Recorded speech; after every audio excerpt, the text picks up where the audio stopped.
عزيزي البني آدم، وحضرتك داخل علاقة ادخل القلوب بأدب، ولما تمشي منها امشي بأدب.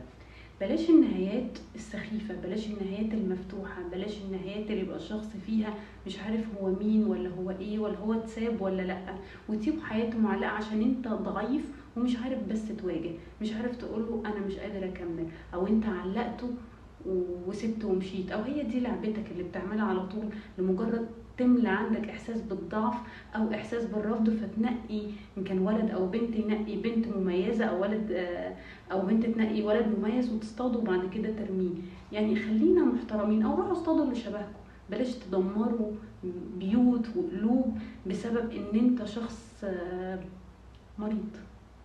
فمن فضلكم ادخلوا القلوب بامان واخرجوا منها بامان. بلاش توجع قوي كده، بلاش تجيب لنفسك زي ما بيقولوا كده كرمات مش هتعرف تسدها، لان في ناس فعلا قلبها بينفطر، في ناس نتيجة ده بيبقى موتها حرفيا. تعالوا شوفوا اللي بيحصل، روحوا شوفوا الامراض نتيجتها ايه، ان كانت سكتات القلبيه او ان كانت الحزن اللي بيعمل جلطه او ليه احنا عاوزين نأذي قوي كده؟ دخلت علاقه بادب امشي فيها بادب، او خليك محترم ما تخشهاش اصلا. كان معاكم دينا.